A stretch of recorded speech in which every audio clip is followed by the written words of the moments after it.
Nice. Hello, Fightful Faithful. Welcome to a very nice edition of Sour Graps. I'm your host, Alex Pulaski. Everything sucks. With me is Kate. Kate. We both had a monumentous occasion today. Alex, we did. And do you want to tell the people what it was, Kate? Sure. As everyone here on Sour Graps knows, we take things extremely seriously. And there's nothing we take more seriously than bits. And I've had a really important bit, as everybody has, that is committed to saying nice at the number 69. Not because of the sexuality, but rather because of the commitment to prepubescent boy humor. Yes. And I was really close to 6,969 followers, 6,969 followers. And I tweeted that I was like 10 away. And Alex said, OMG, I got to go check mine. And he was 3 away. And Alex hit 6,969 followers today. I thought I was going to have to quit the podcast. But then something amazing happened, Alex. Yeah, we both did it. We both did. We both hit 69. And so, whilst today is Sour Graps, it is also nice Graps. And I am very happy about this development. On to 69,696,669. Yeah. 696. Jamber says 696 is the new 69 because eating out is very costly with the new economics. That is saucy for 2 minutes into the show, but very. It is funny though. It is funny. It's very, very good. I like it a lot. This is also your NXT post show for March 21st. Oh, right, that whatever. Already. Get in your super chats. Get in your humper chats at humperchats.com. Because if we're not making 69 jokes, you got to get over to humperchats.com. Subscribe to Fightful Select as well. News coming out of there. Oh, buddy, if what you saw on Twitter earlier is indicative of anything, there'll be even more coming down the pike. But yeah, you can also support us on twitch.tv/FightfulGaming. And you can simply leave a thumbs up on this video. It's free. It helps people find us in the algorithms. And as we do our puns, I think it's only appropriate that our puns are of nice things. Appropriate, nice things today. Nice puns. I don't even know how you make puns like that. Well, Alex, it's up to the people. Okay, great. You do whatever you want. Nice puns. Tom LaValle says it's a standing ovation for nice Twitter follows. Yes. Yeah. Thank you so much. Very good.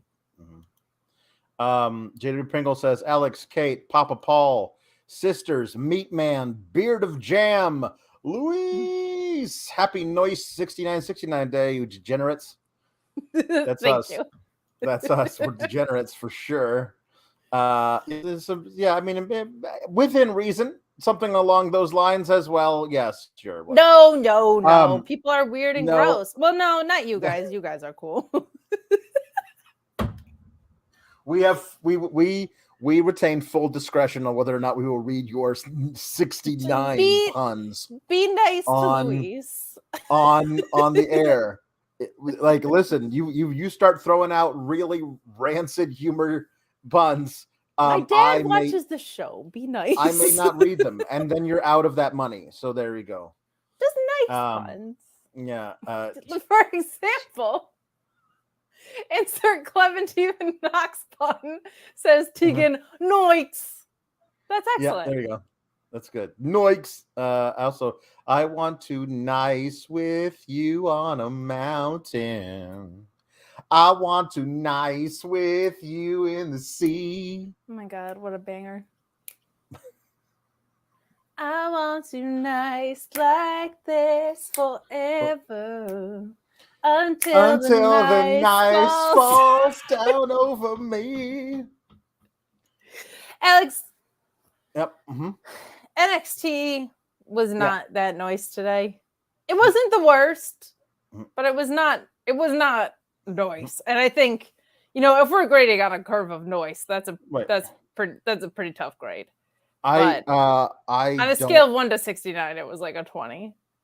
Yeah, but like Kate, horrible booking kid has just he's destroyed everything for me. Like this whole thing with Roxanne of like that there was reports that it was something, but they won't like the report, like it might have been something that she was actually dealing with, and they weren't sure if she would be available for the show for Stand and Deliver, so they had to write her out of the show by having her collapse in a worked segment, and then be written out of the show that way. And my thought is like, if she was dealing with some kind of injury, why would the way you would write her out of the show be go through a brutal 15-minute match with the hardest hitting woman in all of wrestling? Why would that be the way you write her out of that seems like a weird thing to do. And then there was a report saying that, oh wait, no, that actually didn't happen. That's not true at all. So we still don't know what it is. We still don't know if Roxanne is coming back, if the plan was always for her to come back, or the plan was maybe we got to write her out of it, but we don't have to anymore, or if she's ever coming back, or she's going to get called up. We don't know any of this stuff, and it seems like the announcers haven't been told anything either, because in the first qualifying match tonight, we got Vic Joseph say, we don't even know how many competitors are going to be participating in this NXT Women's Championship ladder match in 2 weeks at Stand and Deliver. And I'm like, we don't? Yeah, that's something you've got control over. Shouldn't we, though? Like, I mean, maybe we don't yet because you haven't told us, but shouldn't you know? Like, you should at least know how many of them, if not who they are. Shouldn't you know that? Like, shouldn't we all? We should all know that, but at least you should know that. People who are writing the show, I don't know. It was very odd. It feels silly to not be like, there's going to be 4 women and we know who 3 of them are, and that mystery 4th one might be Roxanne or someone else. Like, you could just do that thing. What is going on with my bangs? Be nice. Yeah, I do love this. Allie's been out of the loop. 3 weeks ago, 2 weeks ago, at the end of her match, while you're being best friends with Taylor Swift all the time, liking each other's stuff. After Roxanne had a match with Meiko Satomura, she collapsed. Like for fakesies. Collapsed. It was collapsed. It was an obviously HBK horrible booking kid going like, hey, wasn't there a thing I did 25 years ago? Maybe we should do that. So that's him doing that. It's been 3 weeks since I booked a tribute spot to myself. Yeah. Mm-hmm, I'm about due for another. Yeah. Mm-hmm. This is Henry T. Casey barking up the right tree with me. He's pulling out foreigner lyrics. You're as old as nice. You're willing to sacrifice our love. I think I'm nice. I know I'm not nice. Don't work. Hold on. The rascal's rascaling. Would you stop? Stop rascaling. Stop rascaling. She's just eating paper. The dog is just eating paper. Hi, doggo. Yeah. She's starting to feel like herself in this heartworm treatment, and I'm learning she's a mischief of sorts. Oh, wonderful. Which she wants attention. And you know what? I want not attention. I want to know how many people are in this ladder match. Yeah. Or I want to know that they know that. Right. Yeah. No, per Fightful Selected, Roxy's angle is a work. Like that's what I knew that's what it was. But like, yeah, but like why? Why though? Why? Well, Why? it was definitely a work. It was just, is it a work that's covering something up or not? Right, Yeah. exactly. Yeah, like, is it a work like Triple H and Vince, let's be honest, want her on the Raw after WrestleMania and don't want her taking a loss beforehand? Why would that even matter to them? Like, who gives an S? They don't actually have continuity between the things anyway. What do you go out on your back anyway, right? Like, I mean, but like in her first pay-per-view title defense, like, or whatever, it's just so weird. Yes. So Paul Elizabeth says, greetings to the SGS. So glad to have nice evening with Hair Pringle, Supermod Luis, and the whole roll call of the Team Kalex Elite. So nice. We had to say it twice. Jam Beard says, I don't know if Alex has played WWE 2K23 yet, but he'd love this. In the My Rise playthrough, you get given a terrible name and gimmick by HBK and then fired for not liking it. Is that true? Hashtag the lock. I don't know what that means. I don't know what that means either. Is that true? I'm not. Is it nice? Yeah, I don't know. Yeah, I don't know. Is it possible?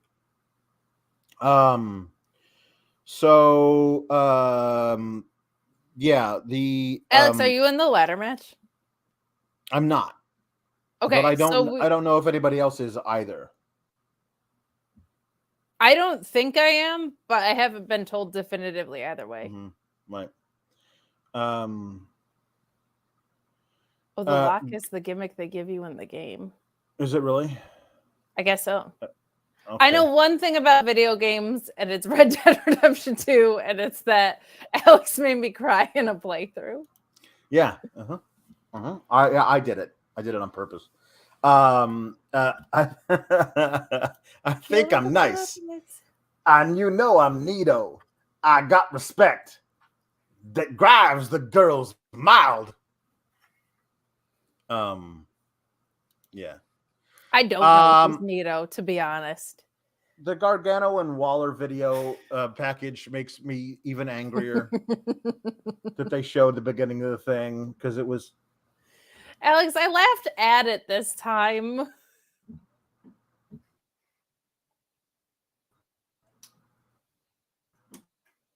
Not with, but at it. There. What happened? Am I the one not having internet issues? Hello? You can see me? I can see you. No, like, hello? Can you see me? Yes? Okay, cool. That was weird. I can see you. What happened was, thank God. Good. That's good.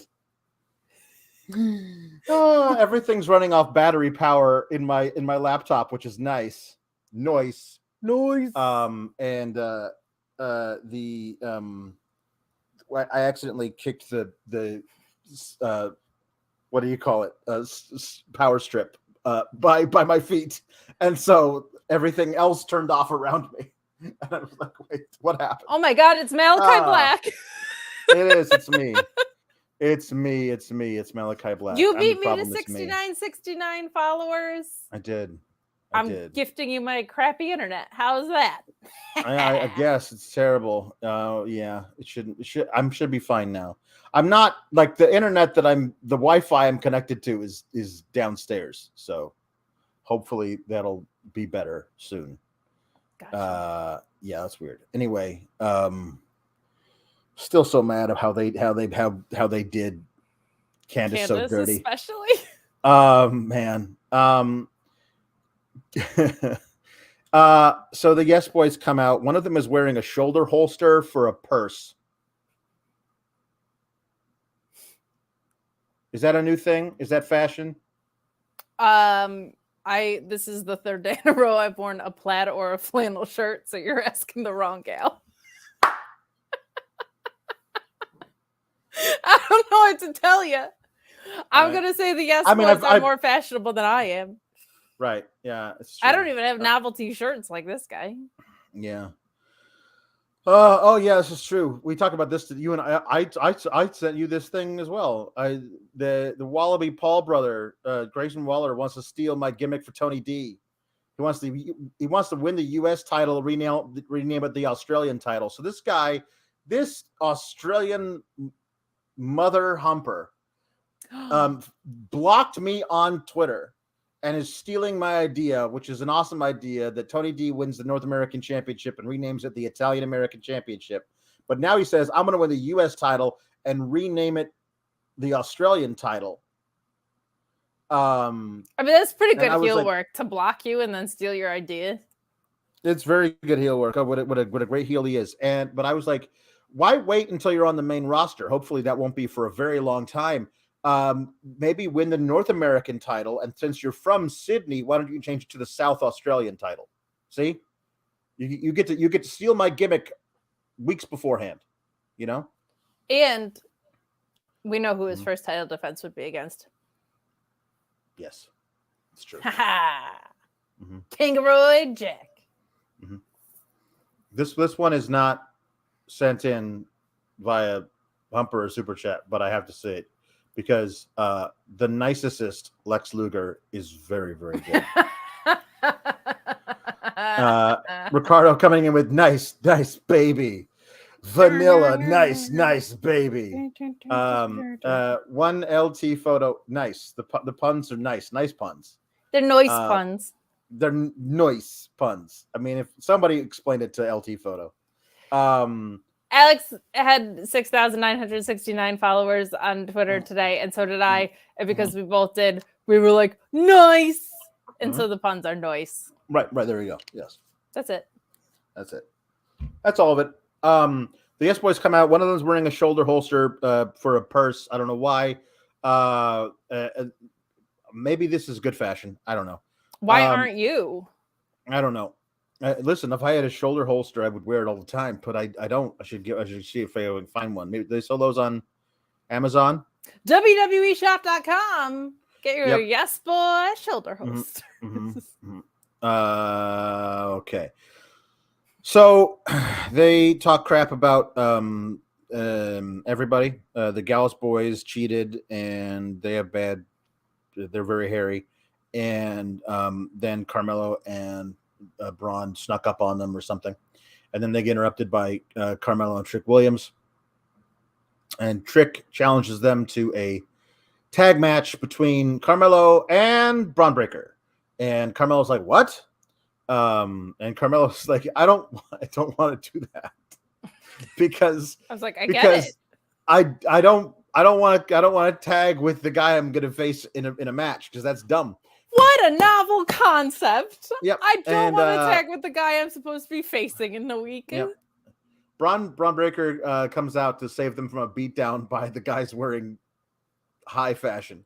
And then they like, we jokingly predicted this last week of let's see, Braun and Carmelo attacked the Yes Boys at the end of the show last week. So main event of next week is going to be a Can They Coexist tag team match. And then they just did it because Horrible Looking Kid has no original ideas whatsoever.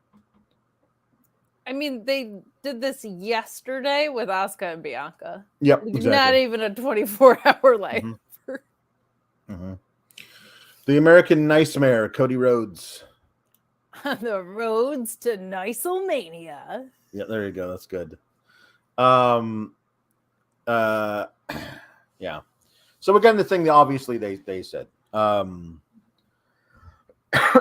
who are the tag team champions right now? The men's tag team champions? Yeah. Gallus. Does it feel to you like the Yes Boys are? Because it feels to me like the Yes Boys are more than Gallus. I mean, well, no, Gallus is out shooting pool and playing darts. And why are they playing darts with the Creeds? Like, this is no. I will not have you slander this fantastic segment that happens later in the show. The segment is actually terrible, but I do love that it ended with, "Hey, boys, what are you doing?" Yeah, that was pretty good. We've just been sitting out here waiting for you guys to get done with your bar games. Yeah, we'll talk more about that. But like, yeah, no, it's I feel like it's not a knock on anyone. I just feel like Pretty Deadly is being more heavily featured and feel more important to the program than the tag team champions do, and that I don't like. Right. Speaking of tag teams, do you know the name of the tag team from the 90s featuring Brian Knobbs and Jerry Saggs? The Nicety Boys! Thank you, Jim, for going over that one. That's good. That's really good. My favorite backgrounds that we have are the Nasty Boys ones. So Tiffany Stratton beat Indi Hartwell. Yep. But like Tiffany Stratton was already in the title match at Stand and Deliver, right? Like she was already in it. It was going to be her versus Roxanne one-on-one, and they said, no, we can't do that. We have to find a way to put all these other women in the match as well. Well, how do we do that? I don't know. Let's do it in the most convoluted way possible while faking a horrible head injury or a possible heart attack or brain aneurysm or let's do that. We'll fake that, and that'll be the really good way of doing it. Yes, thank you, Luis. But like Luis says, she called out Roxy, but not officially in the match. But we all know how this works because we're not all dumb. Whenever somebody says, "Hey, Mako and Roxanne, whichever one of you wins at Roadblock, I'll be waiting at Stand and Deliver." You don't have somebody cut the promo unless they're already in the match. Like, so yeah, but we say to play in your own rules all the time, and she wasn't technically in the match, and because at best it's ambiguous if there is something actually going on health wise with her, I'll let that one slide. But I get where you're coming from. But because I'm a stickler of like playing your own rules. If she didn't qualify, I'd be like, well, she didn't even qualify for the match. You know what I mean? So I can't. Like the whole thing. That's the thing is that this match, foregone conclusion. Yes. Tiffany was winning this match. So of course I was. Yes, of course you were, Tiffany. It was fine. Tiffany wins with her. That's very good. That's good. That's so good. That's good. The jump. She does the jump. Nice. Moonsault, which is fun. And then she wins, and then Gigi Dolan gets interviewed backstage, and Tiffany Stratton walks up to her, and because Gigi was like, "I'm gonna too bad for JC, but she put me through hell, so I'm gonna climb to that ladder, and I'm gonna win. I'm gonna take home the title." And then Tiffany Stratton's like, I don't know if you saw, but I'm in the match now. So everyone's chances just went from technically possible to, what did she say? I don't know what she fully said. Oh, she said, "Ska rude." Oh, that's right. She's ska rude. Everyone else is ska rude. Ska rude. Oh, she's so good, man. And then she's like, I had a Tiffany epiphany. I'm going to go to the top of the ladder. Killed me. You had to have an epiphany to figure that out, Tiffany? That's great. It's so, I love it. It's so perfect for her character. And I also adore that in the match. Because she has, her gear looks awesome, by the way. But she had, pink lipstick on. And it was all over. And she didn't give a shit. Yeah. And I love that. It was just everywhere. But yeah, Scott Rude, very funny. Very much reminded me of Lana with Shaw Top when she would do that. But Tiffany Stratton just continues to impress. That up the laddery finisher is really cool. Yeah. I like that. She has she has a Titantron that now reads "I'm hot," so at least she knows what she's doing. That's it. That's it. It's great. So the Gallows boys are playing pool, and they're like, "Hey, finally got pretty deadly. Drink my." And then here come the Creeds, and like, "Hey boys, how about a game?" and is like, it's your club. You guys break, and so they do. Is like, hey, what? You want to get the drinks in? I'll get you a pint of milk. I'm like, no milk. What are you talking about? I'll drink what you're having.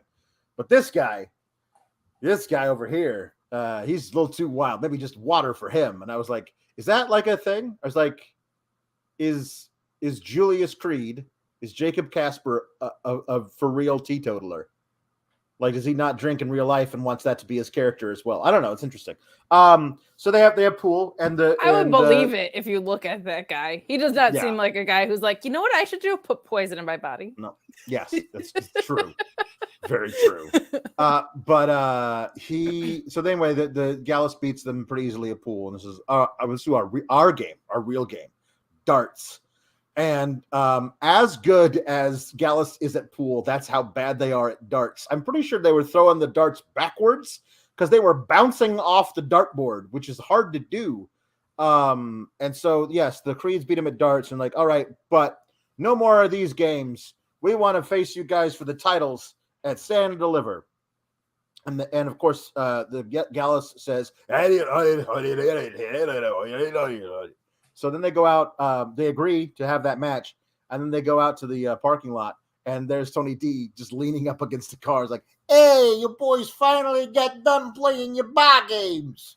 So we got some things to talk about. We got bees and knees to talk about.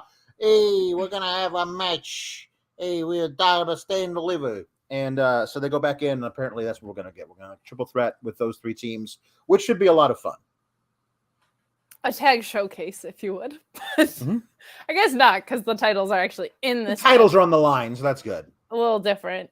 The Creeds have a lot of strengths. I wouldn't say, in general, promos are their biggest ones. No. I definitely wouldn't say they seemed like they felt at home in this bar. There was no, and that's not even their fault. There was no part of me that was like, these guys just go to a dive bar in their spare time. No. I feel like they go to the gym, they go home and watch The Office. I do half of those things, and it's not going to the gym. So I just feel like it felt so out of place.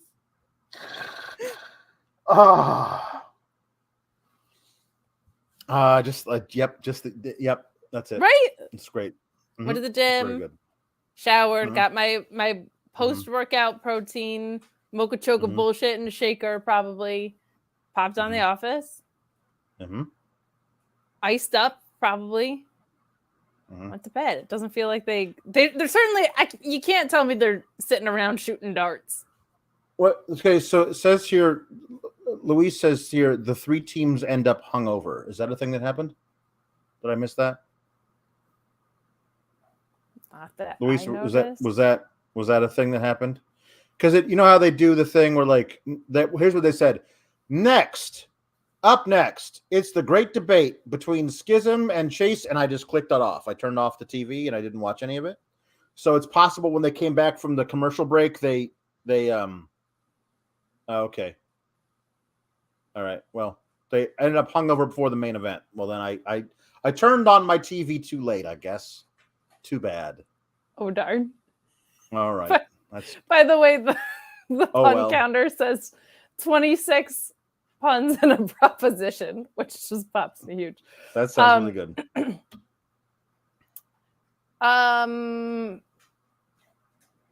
Yeah, I guess we could talk about that more at the main event or whatever. But yeah, I didn't see them. I didn't see them get hungover. Whatever.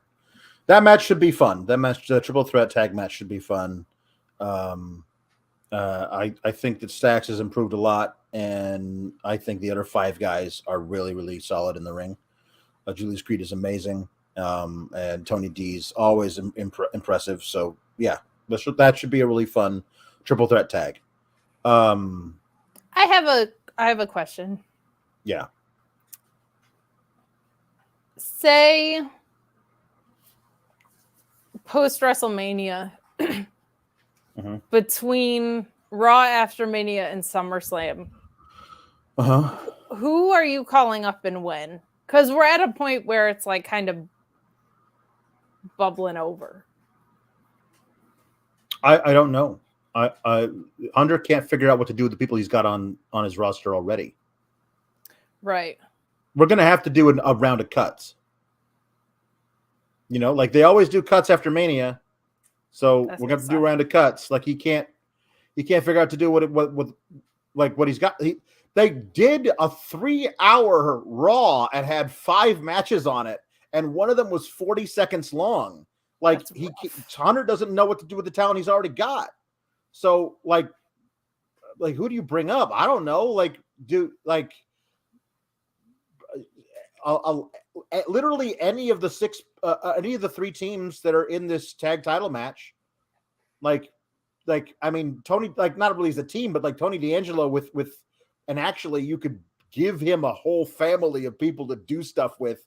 But like, look what they did with Santos Escobar. They brought him up with Legado del Fantasma, gave him Zelina Vega, and he's out there losing matches to Dominic. So like, do I want? This is the thing. It's like, remember how there was a thing like, oh man, I really hope nobody gets called up from NXT because Vince has no idea how to book NXT guys or girls that he calls up. How crazy is it that the exact same thing is said now, but about Hunter?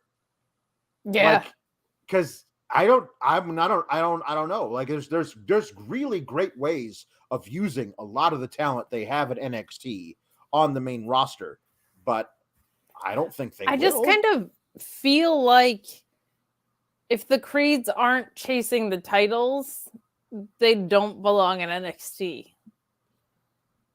Like, I don't know how much longer you can pretend that Julius Creed is not a generational talent. I know, man. It's like LA Knight is a perfect example of someone who was like on the brink for a little bit, but it didn't feel like it wasn't like a what are you doing by not calling this guy up thing. Julius Creed is getting to the point where it's like, if he's not gonna hold the titles, which the tag team division only means so much anyway, it's kind of how like Montez Ford is on the roster right now, where it's like you're at a moment where you've got to capitalize. And I feel like Julius Creed is just outgrown. He's outgrown the need for developmental and the things that he needs to develop at. I think a mouthpiece would be super, super helpful for him. And Brutus. Like, you want to pair him with Chad Gable? Cool. You want to give him to Paul Heyman as a new pet project? F yeah. But, like, there's just a cap there. And this is no offense to anybody else. But, like, Indi Hartwell should probably be called up because she's got nothing left to do in NXT. Julius Creed, and you saw it before I did. Yeah. But now you can't not see it. He could be like the next guy. Like he could be the next dude. But see the thing, not company. Like not the next guy, because he's got a long way to go in promos and just seeming natural outside of the ring. In the ring, that guy's got everything you need. So right. what he needs is a fantastic manager, which they don't do anymore. But because going off of what you said, because I like it and I think it's true. You said he's the closest thing that reminds you of Brock Lesnar. Young Brock Lesnar, 2002 Brock Lesnar. Not in physique because he doesn't have that build, but in the speed, athleticism, strength, ridiculous strength for a guy his size. Everything. He's the closest thing that I've seen to a 2002 Brock Lesnar. And I think it's fair to say we've watched a lot of wrestling, and you even more so than me in that time. So yeah, the bloodline is falling apart. I loved yesterday when Cody goes, Paul Heyman just goes back to being an advocate. Mm-hmm. Like, how is the move not, if you're not going to pair him with Gable, because I think you could do a really fun Alpha Academy thing, how is the move not so obvious to this guy who's not the worst on the mic, but definitely not the best. Let's be honest. He hasn't been given anything good. NXT promos are horribly scripted. How is the move not send this guy on a vicious win streak with Paul Heyman as the mouthpiece and let Paul Heyman put a young guy over? Don't Curtis Axel this bullshit. Yeah. Let Paul Heyman make a star out of someone who hasn't already had a head start. Like, have him be the guy that introduces him.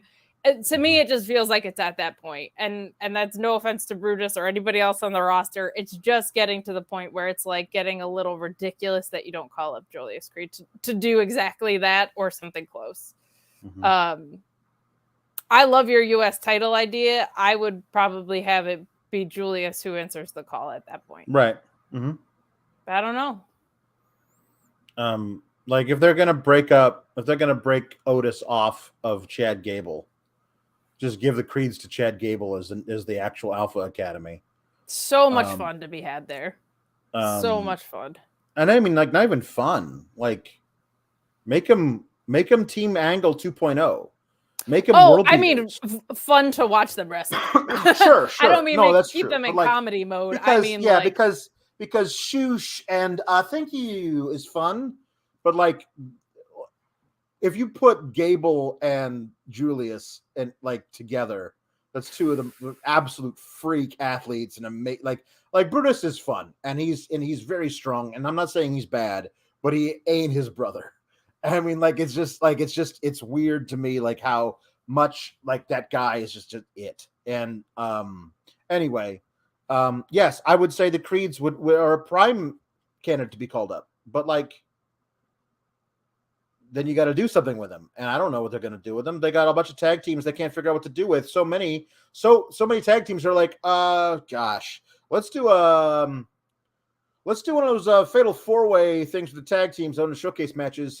Who should we not include? I know, Imperium, who's one of the greatest tag teams in the world. Like, instead, we'll throw 2 singles wrestlers together, and we'll make them the most important tag team, not the Usos. Like, it's just weird. It's just weird. So I don't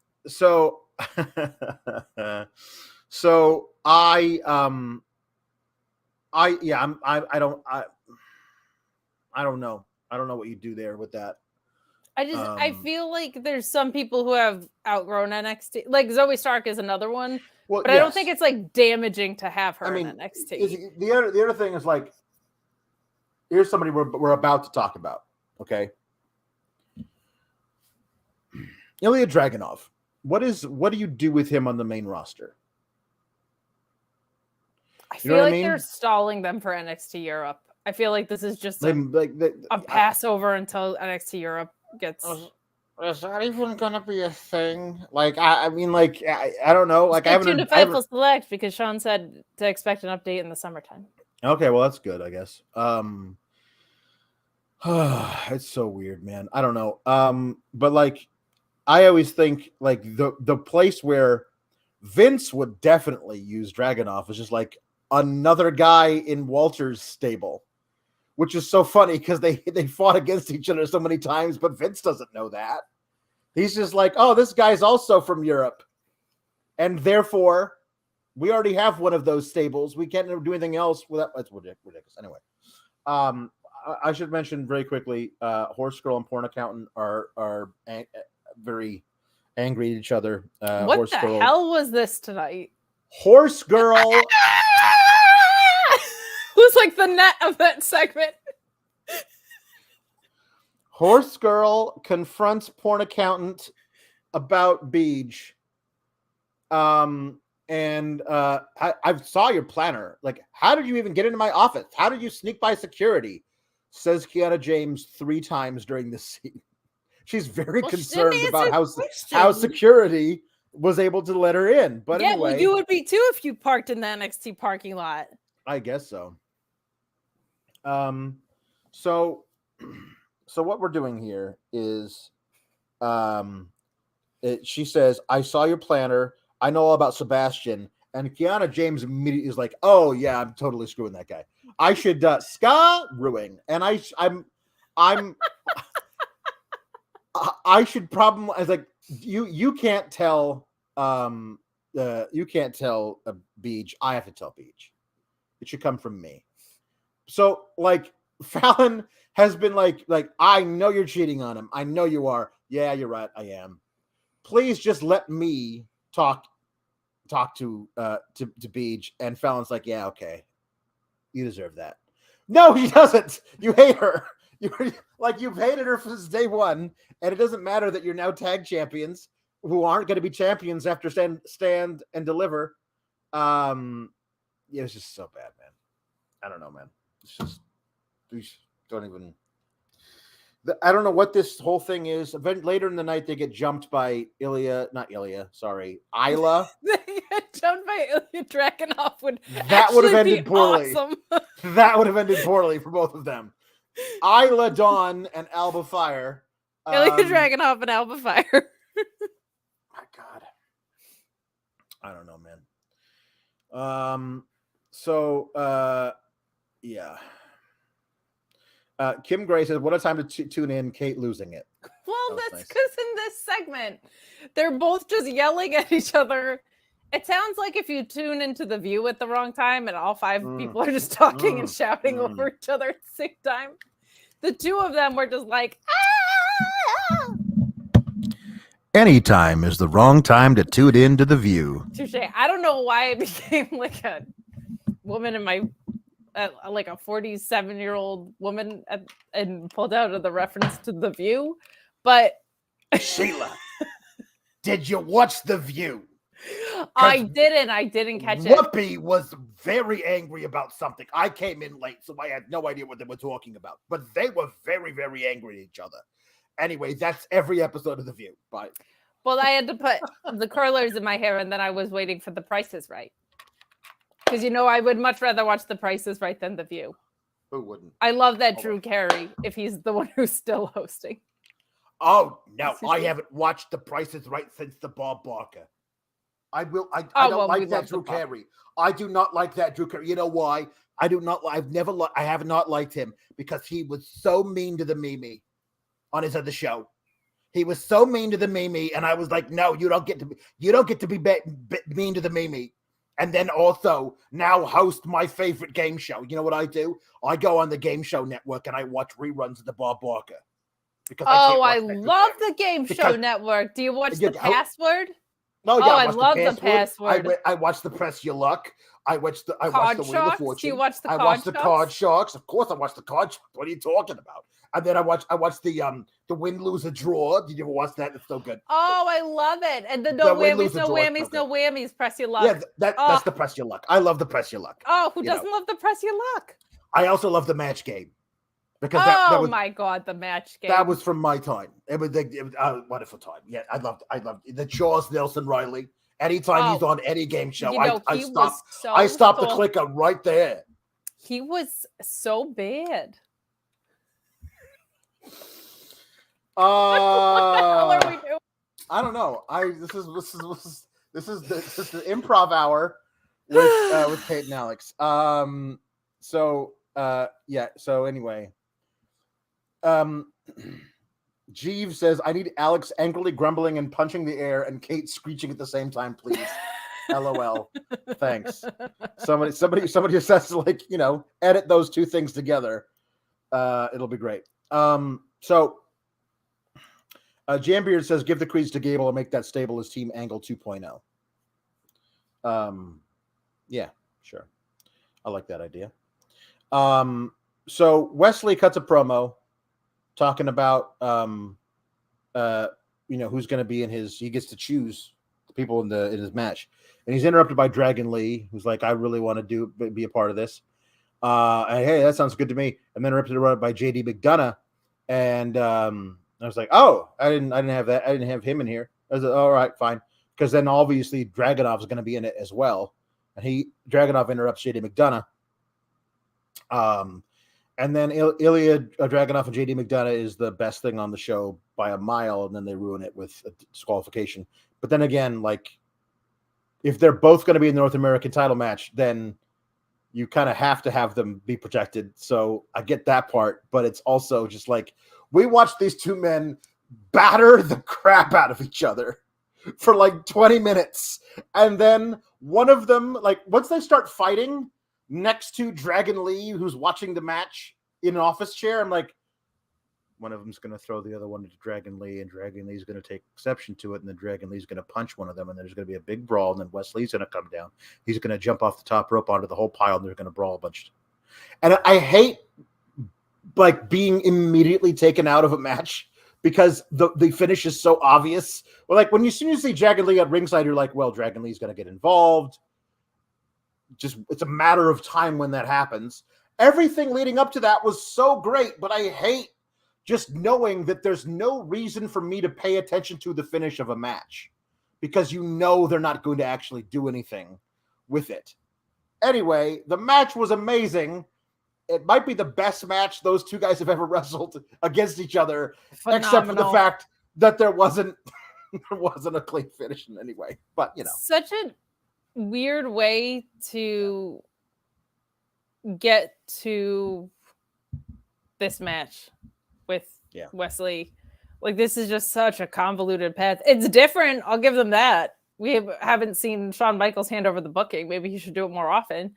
But I do like the idea of choose your opponent. It's just very weird that we got there through like a backstage brawl of an open challenge and that this is the way we're doing it.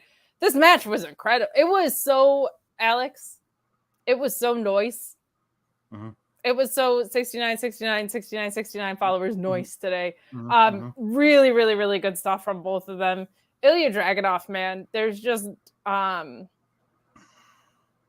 for a guy who's not like the biggest dude in the world, you sure do believe he can beat the ever-living shit out of someone. My God, I guess because he is. He's just doing it in a safe way, but like every movement is so violent and explosive. And JD McDonagh, for whatever else, is great in the ring. Great in the ring. These two are obviously familiar with each other. That was the story going into this, is how much they've been chasing each other during their careers.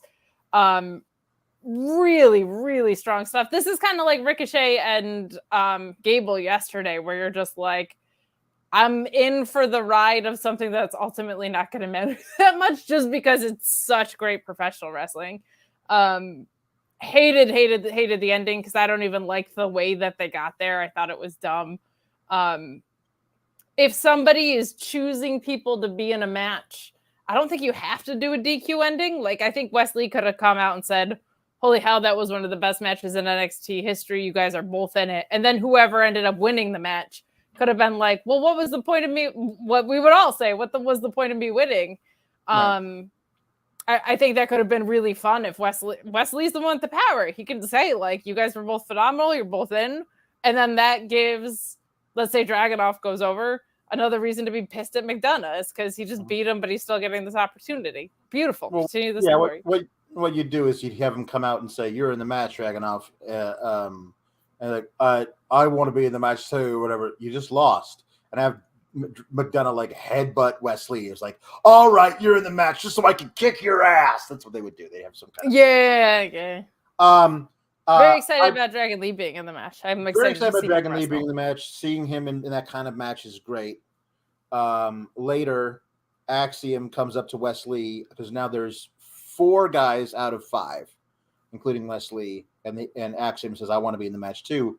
And Wesley's like, yeah, hey, that's great and everything, but I'm going to have to give you one more hoop to jump through because the writers are dumb. Like, Axiom has been, it's true. Axiom. You were so sincere when you said it. It's true. Listen. Yeah. From me to you. Yeah. The writers are dumb. So I'm going to have to give you one more. Axiom's been trying to get that open challenge for weeks now, right? So listen, you know what? I wanted to give everybody a chance. And the way to do that, I know one guy came out and talked to me and I was like, you're in. And these 2 other guys that beat the crap out of each other. And then we had a brawl and I was like, hey, these guys too, I guess. I only got 1 slot left. Hey, smallest dude on the roster who's been wanting a shot at my North American Championship for a month. You have to win it in a battle royal. It just feels like Axiom's like, thank you, sir. I really appreciate you giving me an opportunity. Axiom should be pissed at Wesley. It's like, what? You put Dragon Lee in the match because he came down and talked to you. You had a brawl with these other two guys, and you're like, yeah, you both can come in too. I'm sorry, why can't I be in the match? Just say I'm in the match. This might be the beginning of a heel turn for him when, not if, when he doesn't win the Battle Royal next week. Because I don't think Axiom's winning the Battle Royal next week. And I think he's going to be pissed at Wesley for like not giving him the opportunity. I think that's probably what they're going to do. Because here's the thing. As Joel Pearl points out, when I was joking, I was like, hey, wait a minute. So who's the fifth guy in the match? And why is it for some reason going to be Von Wagner? And his retort was, well, they always have a King Kong guy in every one of these big multi-man matches.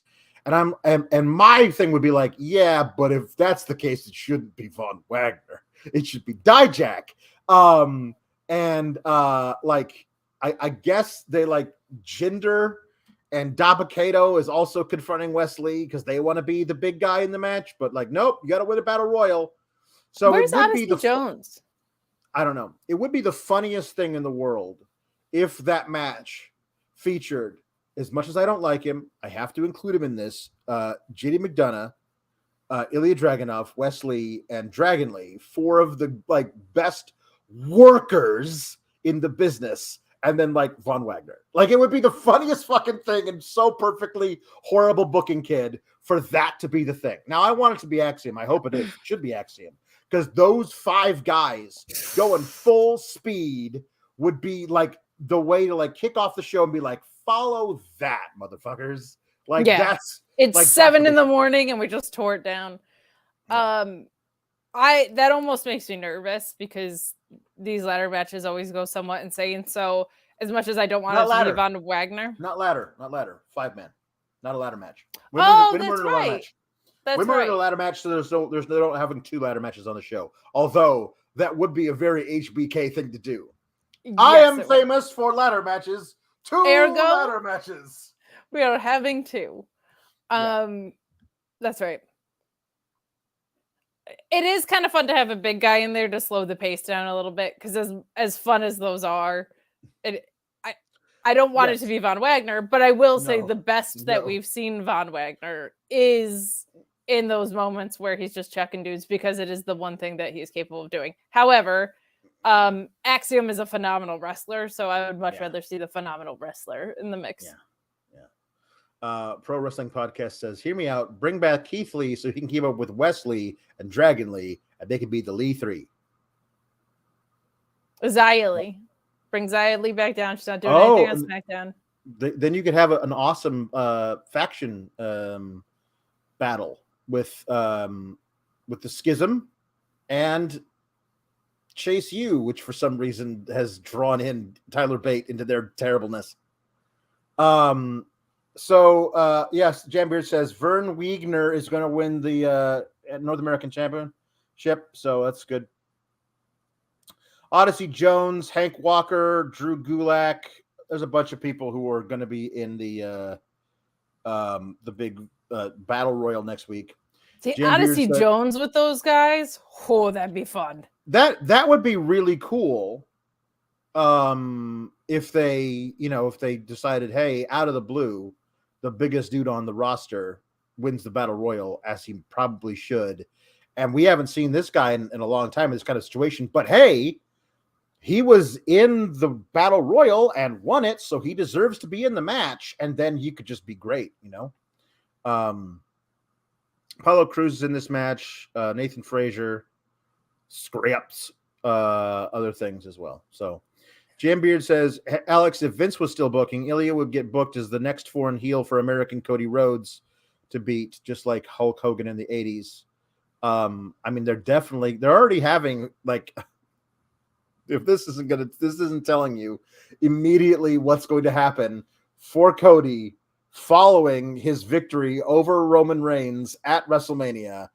He is facing Marcel Bartel, aka Ludwig Kaiser, on SmackDown for no reason whatsoever. He hasn't interacted with like Imperium since the Royal Rumble when he happened to be in there with Gunther. So Gunther's losing the title to either Drew or Sheamus, and then immediately deciding, I want Cody's title. And then Cody will have to beat Giovanni Vinci and Marcel Bartel over and over and over until he finally faces Gunther and then beats Gunther. Like, that's just going to be the entirety of the summer. So that'll be a lot of fun. That'll be it. Indi threw a tantrum backstage while she was being watched by the anonymous account, I guess. And then Zoe's like, ha ha ha ha, you're in the match. But then again, she might be because she's in the second chance match next week. So Javier Bernal comes out to Johnny Gargano's music. Can we just, I do want to say, yeah. I know the silliest thing in the world to do is compare this version of NXT to ROH. I know that. I'm just saying that up front. I know. But they do something in ROH that is really cool, and I'm glad they kept it, called Proving Ground matches, which are these matches that have a 10-minute time limit. And if you can either beat the champion or just last with the champion, you get a title shot. So you don't have to beat the champion. You just have to not lose for 10 minutes. And that's enough to prove that you deserve a title shot. I appreciate devices like that in my wrestling because of things like this. Like second chance matches. Hey, the best of the losers just feels kind of lame. I know Roxanne is like not medically cleared right now, but like it would be really cool if the final slot, if Roxanne was healthy and in it and they still wanted to do this, to have her face someone to determine who's eligible of like who lost, to have like a Proving Ground style match or something, or like a gauntlet or whatever. Like, I don't know. It just feels like, I feel like second chance matches are like, hey, losers, fight it out. Yeah. Jambeard says apparently there was some WWE digital thing is up match between Ludwig and Cody. Great. I mean, the reason they're doing this is Cody's first challenger at the gate is going to be Gunther. They set that up in Royal Rumble, which is right. I also don't think it's a bad idea. It's just telegraphed to the moon. Right. Yeah, exactly. Anyway, so Javier Bernal comes out as Johnny Gargano to cut a promo. I don't know what the hell his function is. Then Gargano comes out and he's pissed because they booked him to lose to Dominic last night. And so he beats the hell out of Javier Bernal because he's, you know, a font of misplaced rage. And it was on the SmackDown Lowdown, apparently. Oh, which was the thing they call now Talking Smack. I mean, that is digital. If it's on Peacock and not on the TV, it's digital. Like yeah, whatever. It's a thing. You have to watch all the ancillary bullshit to like. It's like booking a match on BTE. Like, I don't know. It's just a dumb thing. Just I don't know, dumb. I don't really care because they always end up playing them on the television anyway. I feel like, right, or like referencing them. Like yes, but there's so many people. There are so many people who watch your show who do not pay attention to this kind of stuff. And then they tune in the show and go like, "Hey, this is weird." Because my thing is, you have 3 hours on Monday to fill, and you have 2 hours on SmackDown to fill. Like you couldn't set it up somewhere in those 5 hours. I want to make this super clear. Yeah. I don't want to compare ROH to NXT because they are polar opposite products right now. So I wouldn't mind comparing NXT to Impact if I was better caught up on it because they're playing in the same world. Yep. I pulled the device from that program because I think it would be helpful in situations like this. So it's not this one's better than the other. It would be a cleaner execution of story if. Yep. Johnny Gargano beats the hell out of Javier Bernal, and Booker T's like, "Where's this Johnny Gargano been? I've never seen him before. I haven't watched the product ever." Because this is basically fired up Johnny that he gets before any big feud. You push him too far and he becomes fired up Johnny. So he wants Grayson Waller in an unsanctioned match. He has a contract for him to sign. Grayson Waller is apparently elsewhere and will not come to the arena tonight when Johnny Gargano is there. So Johnny Gargano leaves the contract with Vic Joseph, and Grayson Waller promises to come next week to sign it if Johnny isn't in the building. So Johnny gets a week off finally from NXT before flying out to Los Angeles, which is nice for him. Which is what? For nice. It's nice for him. Either everyone has to sign a contract or nobody has to sign a contract. They just make matches all the time that I'm sure nobody signs contracts for. I have a contract right here, and if you don't sign it, we're not going to have the match. It's just dumb. Well, this was for I don't mind it when it's for a stipulation match because you're signing up for something outside of a normal match, and this was an unsanctioned match. Yeah, I don't understand why it's an unsanctioned match. It's just like call it a hardcore match, like the unsanctioned thing that happened. They unsanctioned lights out hardcore no DQ. Like the idea, like, oh, this is super secret probation match. Nobody agreed. This match is happening in a vacuum. This match didn't actually take place, and it's just in. I understand if it's in a shoot world of fighting. If it's in a work world of fighting, we all recognize it. I honestly don't love the convention in AEW of the lights out match. It's just a match where anything goes.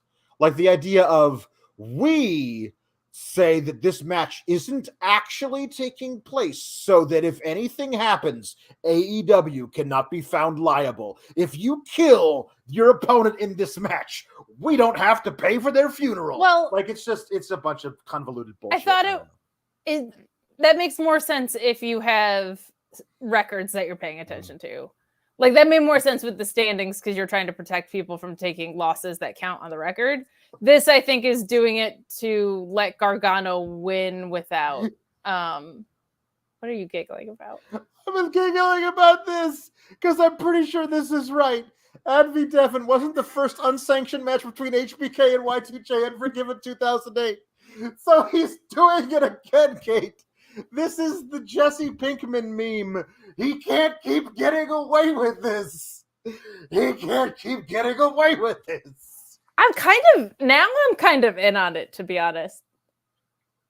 Now I just want to see everything Shawn Michaels did play out on NXT. He's gone so far with it. I'm like, let's see the screw job. Let's see a Sunny Days promo. Let's see it all. Like now I'm at the point where we're deep enough in the well that I want to see blatant spots. I want to see the Ric Flair spot. I want to see all of it. I mean, like, listen, it was the first one was HBK versus Triple H SummerSlam 02. So just everything is perfectly HBK.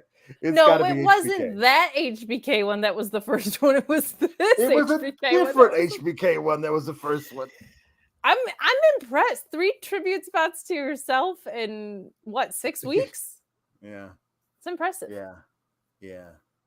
I'm in on it now. Yeah. Yes. Everybody's gonna sing their own theme. Like, let's go. Yeah, there you go. HBK's return at SummerSlam against Triple H was unsanctioned because he wasn't cleared to wrestle. I remember that. Yep. There you go. Yep. There you go. Perfect. Amazing. Perfect. Like, it's still him. Like, the correction was like, well, no, it wasn't that. It was this other HBK match. Mm-hmm. But that actually has a storyline reason for it. Like that's a really good storyline reason for an unsanctioned match. I'm gonna fight this guy. Like, Alex, you're gonna let me fight this guy. The only way we'll let you fight this guy because you're not cleared is if it's unsanctioned. That's fine. I don't care. I'm fighting this guy. That makes sense. I'm pretty sure they would allow Johnny Gargano to fight Grayson Waller. The match was already going to happen. Like, forcing it to be an unsanctioned match doesn't make any sense.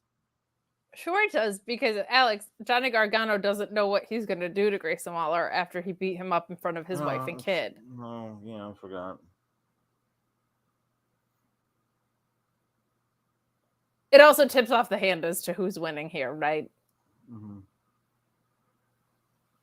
I mean, does it? I mean, I think so. I always assumed Grayson Waller was winning. So, I mean, he just gets to cheat whenever he wants. So, like, here's a guy who you can't trust to not cheat. Let's put him in a match where he cheats and nobody cares. Like, cheating's part of the rules. Like, he could, just hit him in the balls with a barbed wire baseball bat, and they'd be like, "Oh, it's perfectly legal." So, I always feel like well, and now Gargano doesn't have to take a loss in NXT. It's just, But he just lost clean to Dom Mysterio in the ring yesterday. So there you go. Jambeard says next week Waller will attack Johnny, and Johnny won't be cleared to wrestle. That's fine if that's the reason for the match to become unsanctioned. You also can't do that on top of the shit. I'm sorry, you can't run that angle twice in the same. Like you can't weeks. Like this match is unsanctioned. To justify the fact that we made it unsanctioned after the fact, we will have a man be so injured that he's not cleared to wrestle. No, you got to do it the other way. I'm just trying to do something. Says can't wait for DXT. It already is DXT. We're watching it right now. We're watching it right now. They're gonna have a reunion every 6 weeks. Mm-hmm.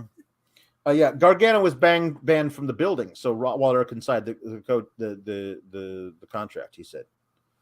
I don't understand.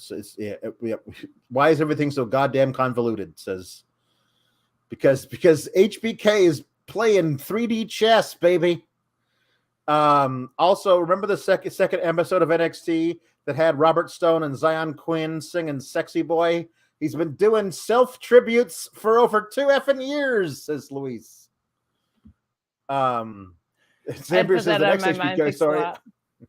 The next HBK story I want to see is when Triple H smashed his face into the windshield and then pretend to try and find out who did it when it was Triple H all along. That's a good one. That's a classic right there. So there's an Eddie Thorpe vignette, and I guess he was a shoot DJ, and he has a set on SoundCloud.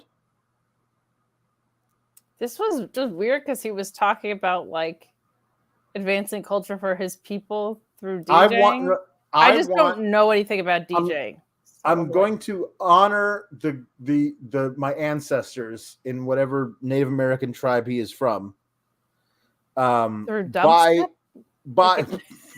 dropping sweet beats, which just feels like a weird thing to put together. Like obviously the man is Native American, of Native American heritage, and he was a DJ or is a DJ. So those two things can be true of a person in the real world. When you try to make those two things together into somebody's wrestling gimmick, regardless of if it is true of the person in the real world, in a wrestling context, it feels phony. It feels really convoluted and weird. You know, like... Well, I know nothing about DJing, so maybe there is a really cool thing there. I do know all American music is rooted in slave music. But I'll go on a long tangent about that, not on this show if anybody has an interest. But my bigger concern is like how many gimmicks are we gonna have that don't make sense in a wrestling ring? Like the fact that Tiffany Stratton was able to salvage herself is incredible. But like the amount of stuff that we've had, like where's Stevie Turner? Yeah, she was supposed to start a feud up with Lyra Valkyria, but that's not happening anymore. Like with her randomizer, you know what I mean? Like it's to do the work to get to a wrestling ring from where they're at is really, really hard. We're seeing it with Maximum Male Models who are like hysterical on the main roster, but like why they're actually fighting in a wrestling match has been the biggest challenge of that whole gimmick the whole time.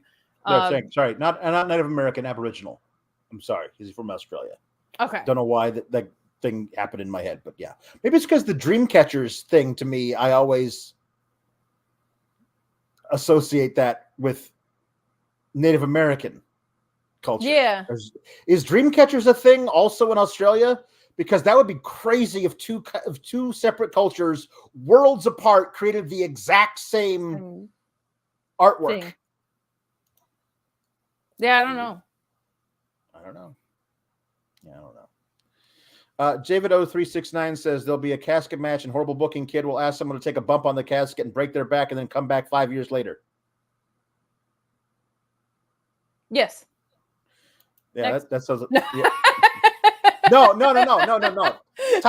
Tyler, it'll be great. It'll be great. You're gonna break your back. It's in kayfabe, but you'll come back 5 years later. So we'll just go home to England. You can't go outside because everyone's got to think you're paralyzed. And then 5 years later, we'll have you come back to NXT. Tyler Bate, you're great. Perfect.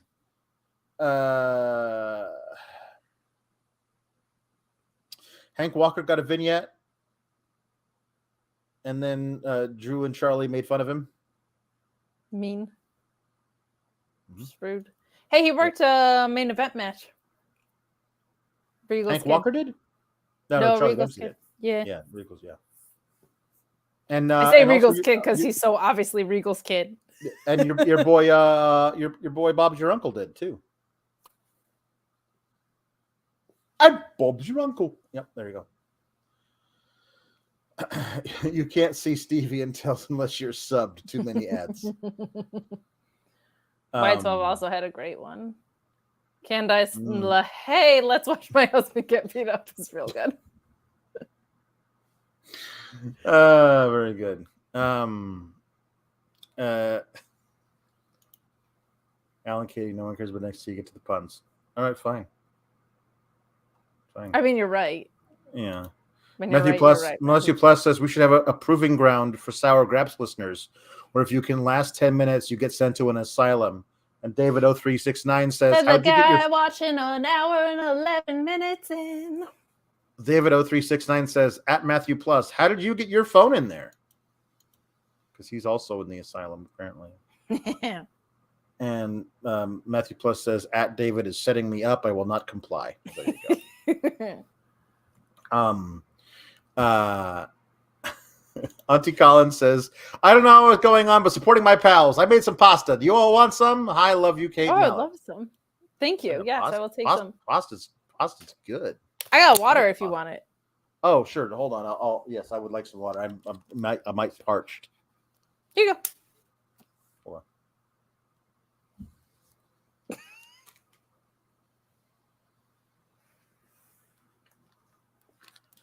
It doesn't work as well when I put my entire arm through. It looks like I'm trying to do like the high school yawn and reach move to you. What are you doing?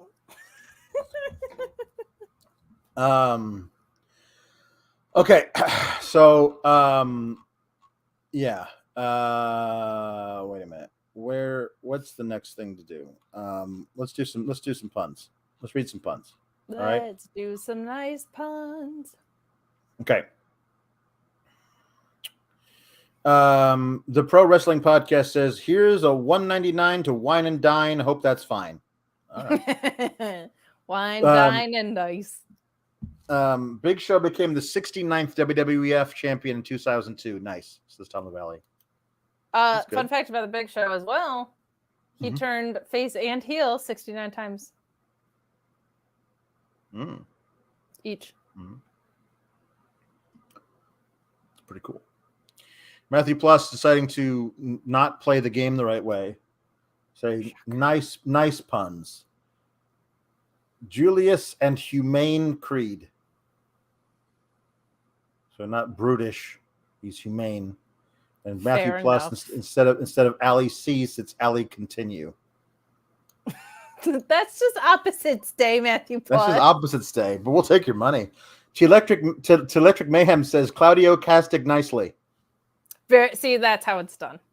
Jada Pringle says send noise. Not send hook, send noise. Send noise. I like it.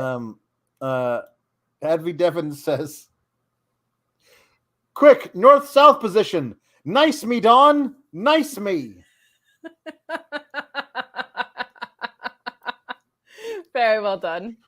Meat Norma says, speaking of 69, happy Taco Tuesday to all the SGS, especially those who acknowledge meat.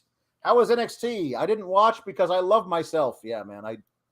There was one segment that I could not watch because I did not want to quit my job. Meat Norma says we got appropriate meat puns. Give us a chance. No, I don't think we can do meat puns. I don't. We think did we can... meat puns for I mean, we did. birthday. That's right. We did. We did do that. That's right. Matthew Plus says, not tempting fate again. Matthew Plus says the good guy, Blunt Ramon. He's the bad guy, Razor Ramon. This is just opposite day. Jambeard says of nice and men. I like that a lot. That's very good. Chris Mueller says CM Kate, aka the noise of the noiseless.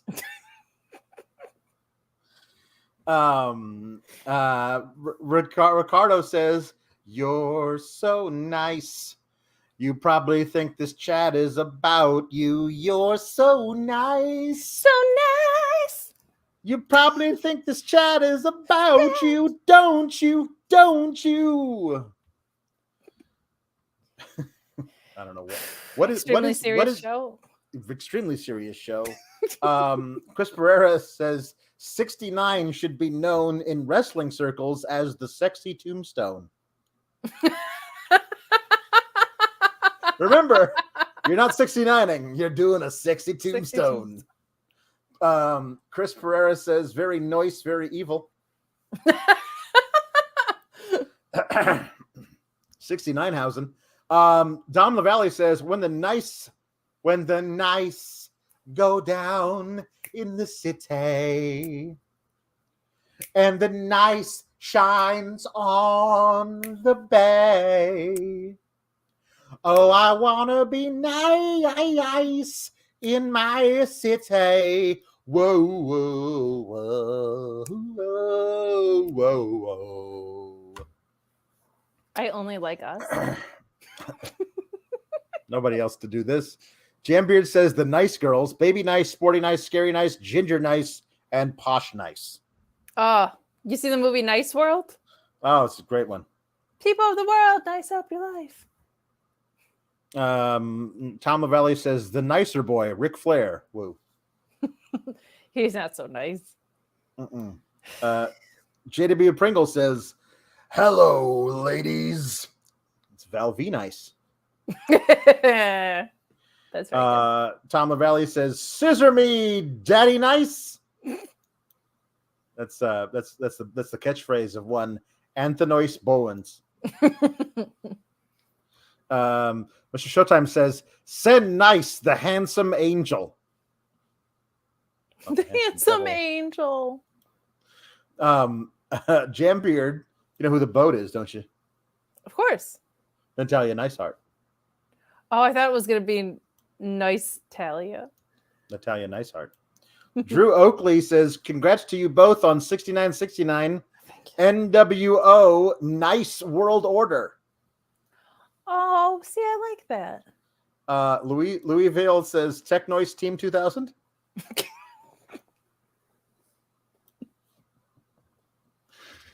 Harlequin. The commitment to Techno Team 2000. You got to commit to the bit. That's what this nothing. But that's all we do is commit to bits. Harlequin 93. Specific bit. Harlequin 93 says for Alex, Dominice Mysterio. I don't even want to associate him with such a beautiful day today. Yeah, no. Nope, not at all. Jambeard says Ali Nice, Kate L Nicebeth, Alex Poloniski. Thank you, Jambeard. Yeah, Al Nice Pulaski. It's tough. It's a tough one, but we are all nice. Mm-hmm. T Electric Mayhem says Noise the Clown. Not Doink, but Noise. Jam Beard says join the nice order. The Dark Order is the nice order. Matthew Plus says hot damn Steve Austin. Matthew Plus, you're just missing the boat. I don't even know what this is. He's just trying to make things nice.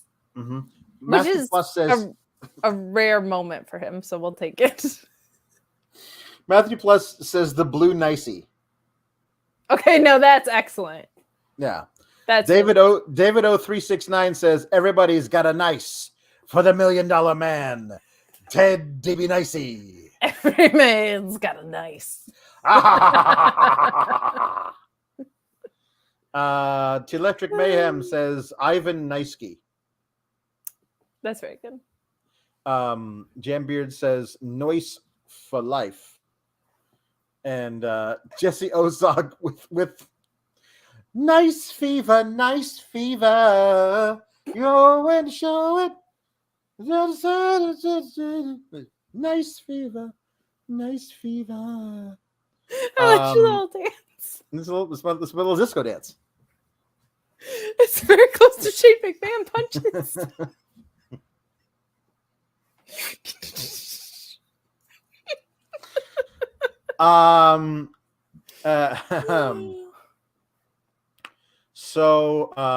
Okay. Hey, do you want to segue for a Bluechew or not? Because Jambeard sent one in. I don't know if you wanted to use it. A segue for a Bluechew reach? Sure. Yeah. I'll take one. Okay. Jambeard says, and if you want your partner to feel nice, Bluechew, code Fightful. It's the Noise brand, y'all. It is, but where are the most recent ad reads? I don't know, man. Hey, I found it. Good. If you wanna nice with someone, but you're not nicing, you're nice enough. Mm-hmm. Here you go. Do you see these championship belts over here, or those trophies up there? You could get one for what? I don't know. Maybe the hardest erection you've ever had in your entire life, thanks to Bluechew and the code Fightful. Did you ever think about that? Did you ever aspire to do that? Well, whether you have or you haven't, that's what could happen if you use Bluechew and the code Fightful. Work with their online physicians, get approved. Bluechew arrives straight to your door, safely, discreetly, quietly. Just pay $5 shipping when you use that code Fightful. It's got the same ingredients as Viagra and Cialis, but it's a chewable, so it gets into your system faster. Causes that mood to strike when something isn't quite striking. Or maybe you just want the confidence that you are going to put on a trophy championship level performance. Bluechew.com, code Fightful. You know what's up.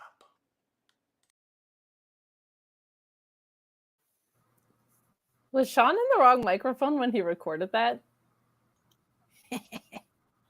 Yes, he was. Yep. That's very funny. We should let him know. Or actually, we shouldn't. No. It's going to be our little secret. Yeah. Lyra Valkyria defeated Ivy Nile. I admire the restraint of horrible booking kid not having Tatum Paxley come out and attack Ivy Nile, and yet I don't want Ivy Nile taking clean pinfall losses, especially to listen. I think Lyra Valkyria does some pretty amazing stuff in the ring. That spinning back heel kick is not one of them.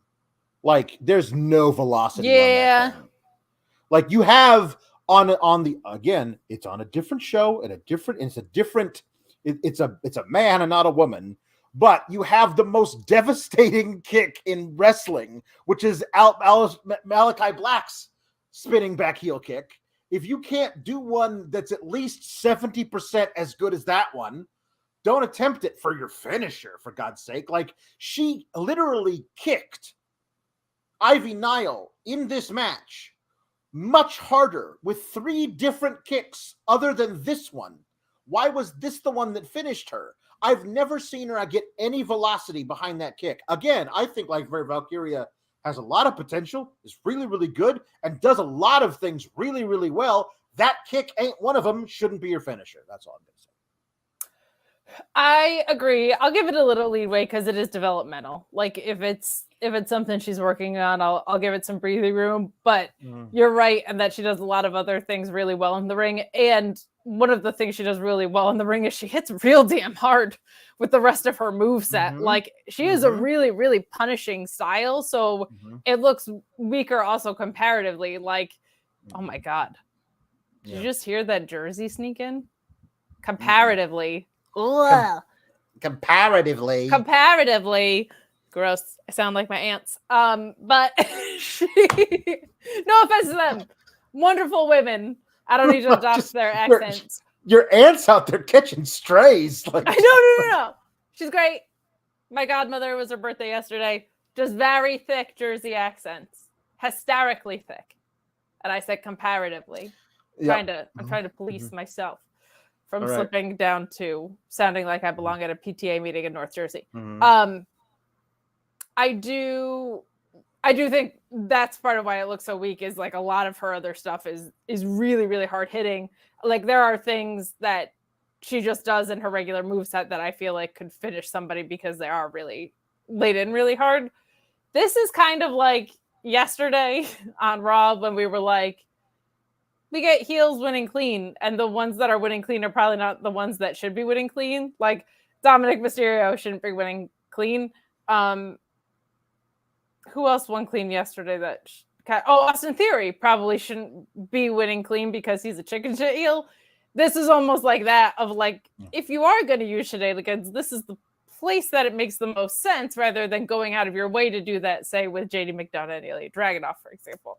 So a little weird, and I agree, I don't want Ivy Nile taking clean losses either, but I'm not convinced that they know what the hell they're doing. So no, they don't. Well, I mean, there was some really good stuff, but it's like back and forth with like arm drags to pinning combinations and stuff that was really cool in the beginning of this match. I really like the way they work with each other. I just didn't. I don't know. I guess I have a much higher opinion of Ivy Nile and always have than the people who booked this show. So yeah, it's weird. She's hard to miss. It's hard to miss what's so great about her, and they tend to do that. Yeah. Well, what happened here? Oh, there we go. Jambeard says Ivy should be in this ladder match. WTF, HBK. And that's true. Yes. Agreed. I like this. I honestly, I hope they make this into something. Stevie Turner and Cora Jade have both disappeared. They were both supposed to be the next feuds for Lyra. Lyra is this weird, she's the Morrigan, right? Like she's this crow spirit from like ancient Gaelic mythos. I want her to have like kidnapped them to the nether realm. Like each of them called her out and then just vanished. Like, no. Like make it into something. Make it into something. Turn Lyra Valkyria heel and say that she was the one who got rid of them before they could have a feud with her. Make it work.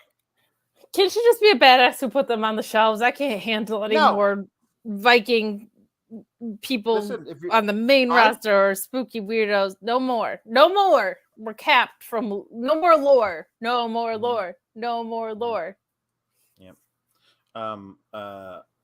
I agree, Michael. I think that Lyra's Fisher submission would be great. They have too few submission finishers in NXT. Figure out a way to give her a one that's really, really gruesome looking. It'd be pretty fun. And Ivy too. Let them like Ivy. That could be. Ivy has one, but she hasn't used it in forever. It's the awesome one where she like has a sleeper that like a dragon sleeper where she like grips her hand behind her own back and just yanks it in. It was great.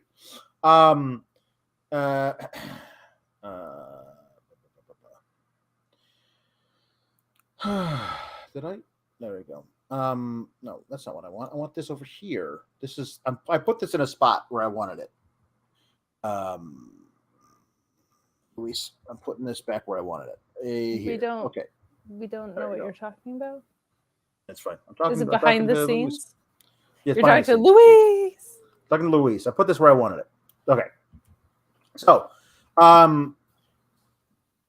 Kate. Yeah. I said last night during the paywall Raw review. Yes. Occasionally, there will be something that happens, usually on Raw, where I will just open up my DM chat with Sean Ross Sapp and I will like get the cursor blinking in the little bubble, and I will strongly consider just writing "I quit." Like something in wrestling in WWE will make me so like angry at myself for having devoted my adult life to this ridiculous thing that I will just say, I'm done. I have to leave. I have to quit now. And it's an I quit match that you're not in. Yes, exactly.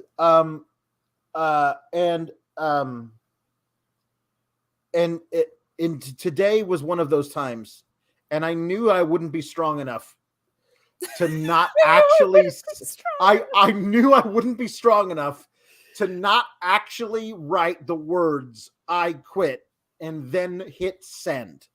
If I had to sit through a segment featuring Chase U and Schism called The Great Debate. And so I didn't. I told you we're going to do Sans. We're going to Sans blind it. I'm not going to watch it because if I am forced to watch it, I will quit. And I owe it to the SGS to keep doing this. Which is such BS because that's so the equivalent of being a little kid and being like, not it. Because I didn't want to watch it. Or like shotgun, not fair. Not fair on your part. But you know what? I'm in a nice mood, Alex. And to be honest, this actually wasn't nearly as long or bad as I thought it was going to be. It wasn't good. Don't get me wrong.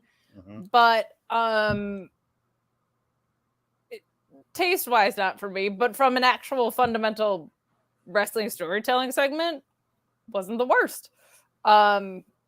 They opened the debate asking, I don't remember like the nuances of what got asked, but it was basically like, what does Chase U mean to you or something? Or what does the concept of like togetherness mean to you or inclusion? That's what it was. And I immediately rolled my eyes because I was like, inclusion, but it didn't go the way I thought it was going to go. But what it was Duke Hudson phoning it in this debate question, which was pretty good. He was just like, I don't know. I guess I have somewhere I belong. Whoop-de-doo. He was great. Like Duke Hudson is always great, but he did a really good job continuing telling the story of like, he's kind of checked out on this. Then of course Thea Hale gave a perfect answer to her question because she's all cracked out and super into Chase U. Tyler Bate was on the side of right. After Duke Hudson phoned his in, Harlem Bravado, Mr. Chase, had a really great, like, what the fuck was that moment? And basically what this all boiled down to was something that I hated, and then they flipped it into a way that made sense. They want to, like, Chasey wants to basically have a match about it, and I'm not doing any, like, cute lies about this. I'm just telling you what happened.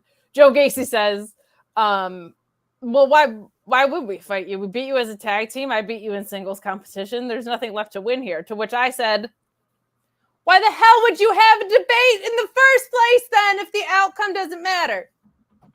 However,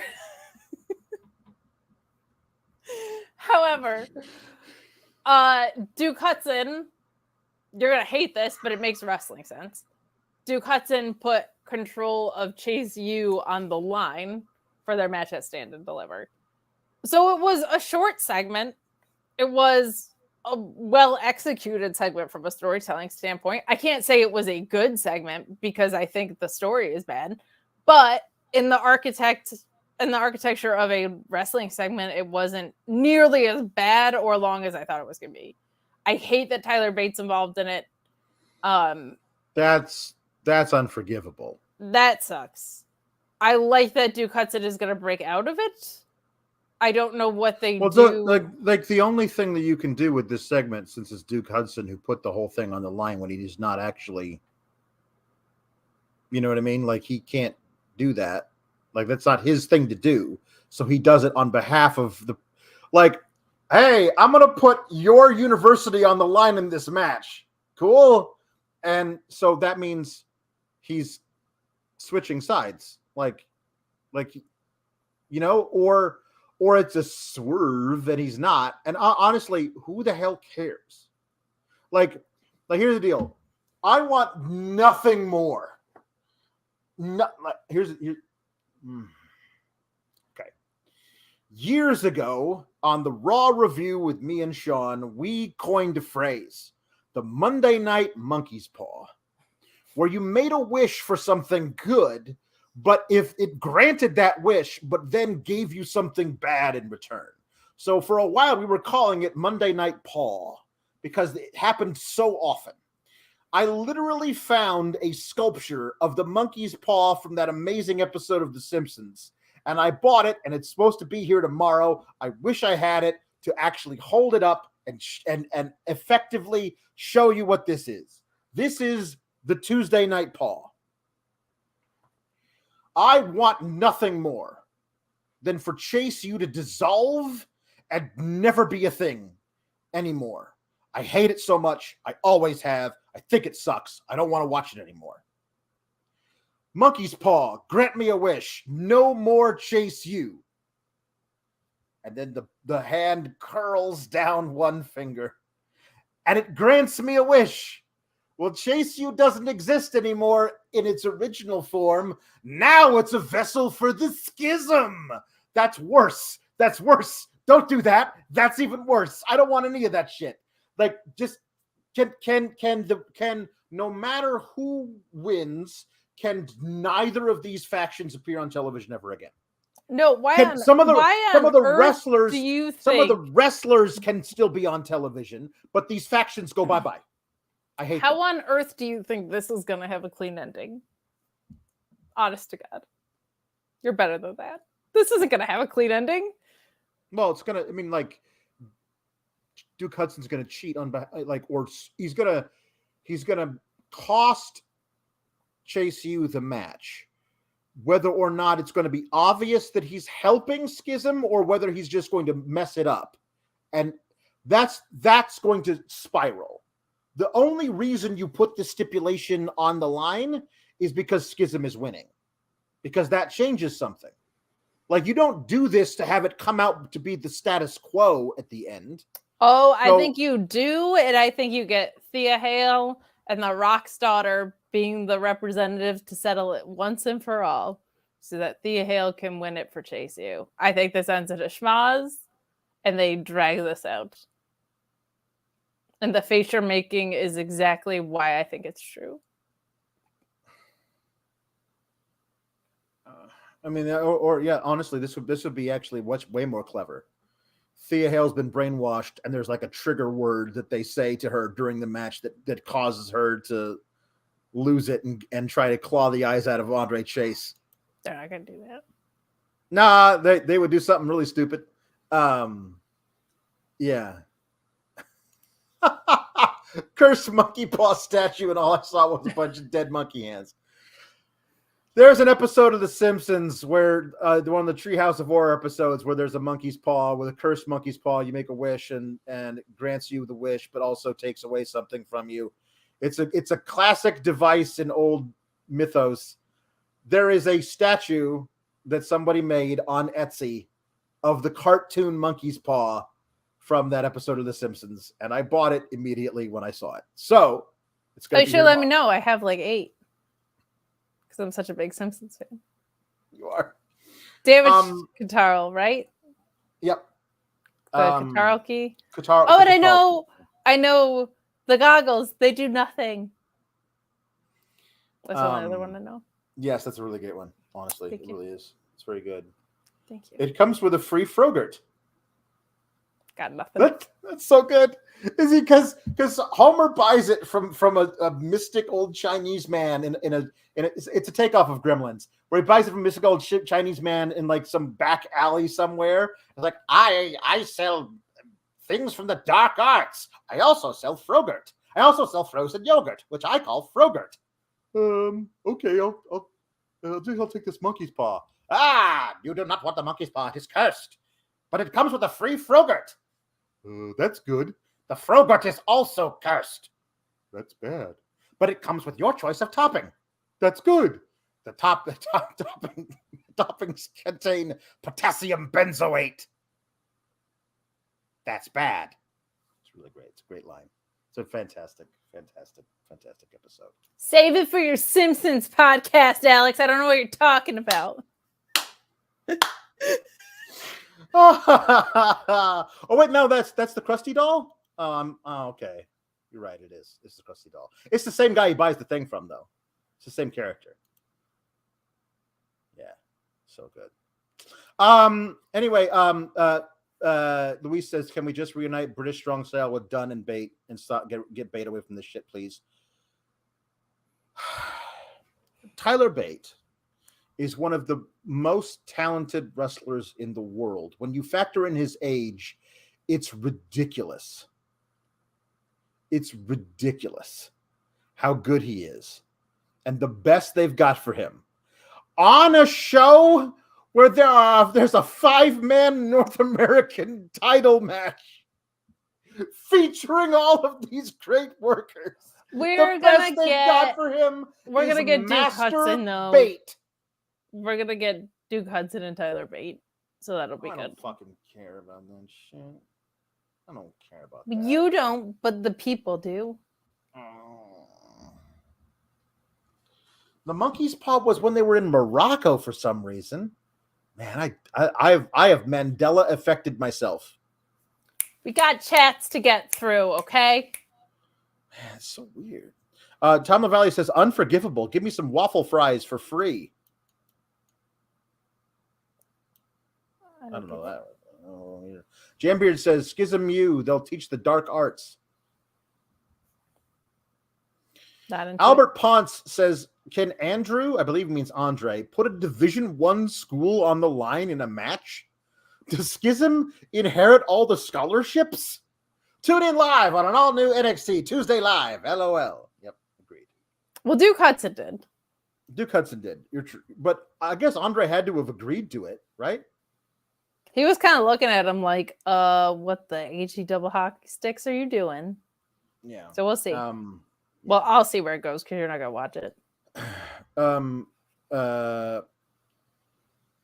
Breaker and Carmelo Hayes beat Pretty Deadly because yes. I mean, unless they were gonna blow up now, but they're not blowing up now. They'll blow up next week. They actually worked well together. Breaker speared Yes Boy number 2 and then allowed Carmelo in to hit his leg drop thingy to the back of his head and get the pin. And then they did thank God they didn't do the Brock Lesnar and Roman Reigns fight over the belt thing, because I thought they were going to do that for a second, but like Carmelo held on to it a little too long when handing it over to Braun, but that was good. The match was fine, but like if that was an HBK spot, they would have done it, but it was a Roman and Brock spot. It's true. It's true. There you go. Yeah. So yeah, this is fine. I don't say. I mean, like it's fine. Match was really good. This is what I meant before when I said it feels like Pretty Deadly are the champions and not. You know what I mean? They're like in the main event of the show. Yeah. Yeah. With other champions, like it feels they're like the most important tag team on the show. Right. They're not the champs. This was really good. I think Breaker and Carmelo actually they worked really, really well together. Yeah. Oh yeah, I like it a lot. I'm like, very tired of coexisting stories. Me too. I hate them all the time. We got 3 of them on the show today. Braun launching Carmelo all the way across the ring was really, really, really good.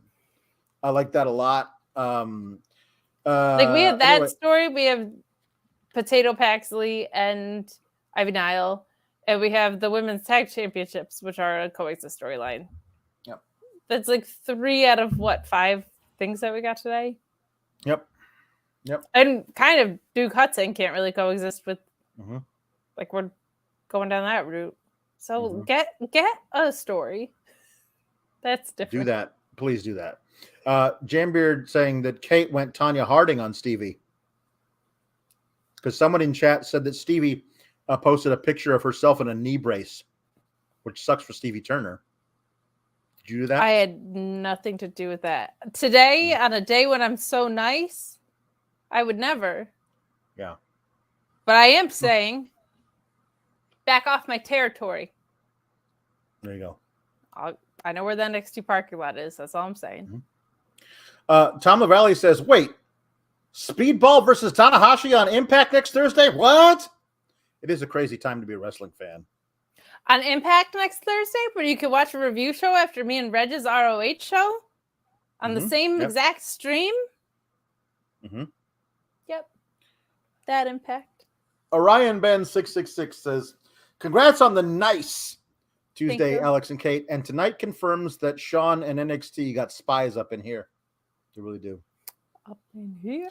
Stealing all of our ideas. That's true. I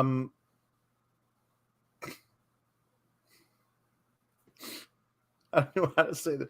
Orion Ben says Tony DeNicelio and Flapjacks. Feeling GP says the noise is right, not the price is right. That's good. Oh, the Mr. Linda Showtime loves says, the noise is right. I thought tonight wasn't so bad. Good wrestling, fun Chase U segment. Poof. Not bad. No, this is not Shawn Michaels. This is Braun Heichels. This is Braun Shippenbottom. Ersay 18 via Humper Chat says, hi, SGS. I realized recently that WrestleMania Night 1, as well as Stand and Deliver, falls on April Fool's Day. Do you think this is going to lead to anything? Love you both. God, I hope not. I feel as though we've been the fools all year. There you go. It's true. All right. Jukebox time. Not too many. Should be out of here pretty quick. All right. Here we go. First one. Here we go. We got one here. Last call for puns and super chats. Yay. That's on. Only one for you. All right. Here we go. Louis Ville says, Braun Strowman singing Summer of 69 by Bryan Adams.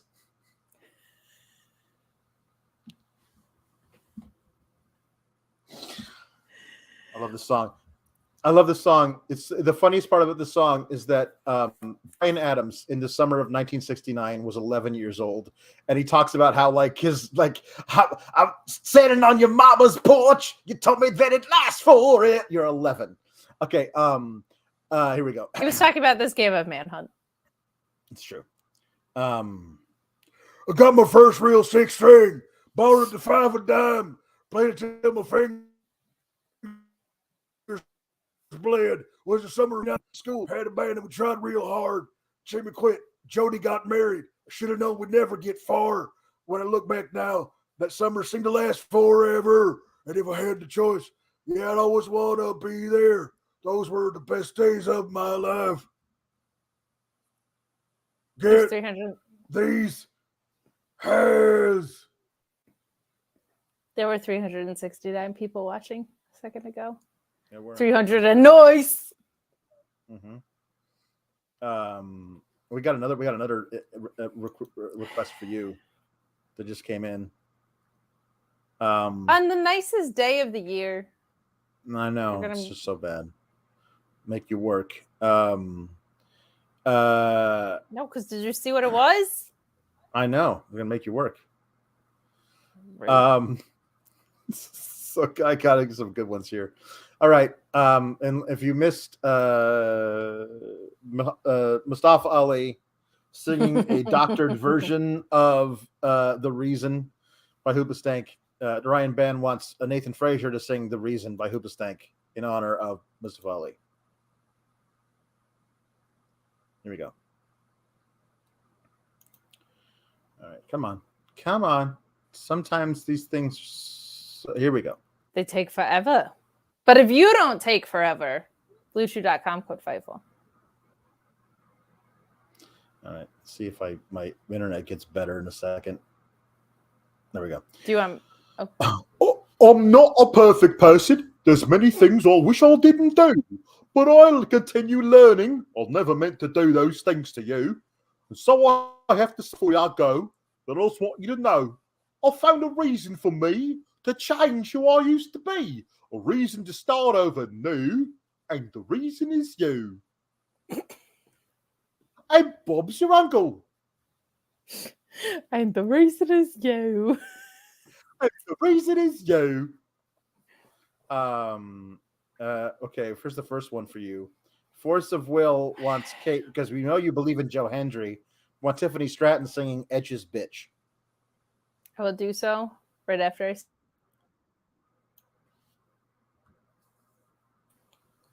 Not going to sneeze because I said I was going to sneeze.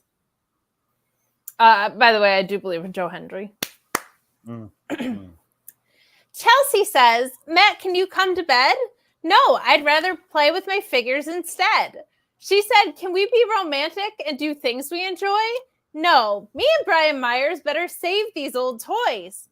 Now I think my girl is going to walk out the door. I'm only 37, but I look 54. And Cardona, you could be the man, but there's only one problem you should understand. You're the king of the indies, and now you're rich. But to me, you'll always be Edge's bitch. You and Brian Myers, you act like kids. But to me, you'll always be Edge's bitch. Toodles. So great. We gotta get you wise to Joe Hendry. He's amazing. No, don't, not yet. Ricardo wants Linder to sing "Wicked Game" by Chris Isaac to meet Normus.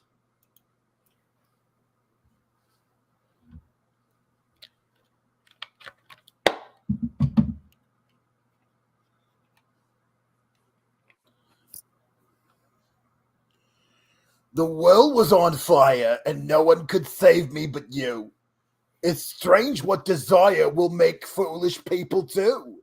I never dreamed that I'd meet somebody like you, and I never dreamed that I'd lose somebody like you.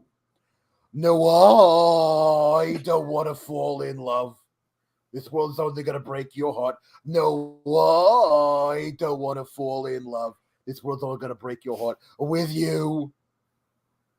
What a wicked game we play to make me feel this way. What a wicked thing to do to make me dream of you. What a wicked thing to say you never felt this way. What a wicked thing to do to make me dream of you. And I want to fall in love. No, I want to fall in love with you. For a baritone, very impressive. Good. I'm glad. Okay. Here we go. All right. Tiffany, Jambeer wants Tiffany to sing "With My Baby Tonight" by Jeff Jarrett. Do you? Yeah. Everyone wants it. Oh, Linder will sing the backup girls in the chorus. Okay. All right. Do you have it open? Are you ready to go? I got it. Okay. Spend my day working hard on the go, but the hands on the clock keep spinning too slow because I can't wait to be alone with my baby tonight. You know, my baby's got me wrapped around her little old finger because she knows I'd walk through hell and back just to be with her. Well, I can't wait to be alone with my baby tonight. Turn the lights off, bar the doors. And we'll leave all the worries of the world behind. Hold me in your arms, never let me go. Baby, it's true. I got a one-track mind, but it's hard to concentrate around a guitar like a girl like mine. I can't wait to be alone with my baby tonight. There you go. Toodles.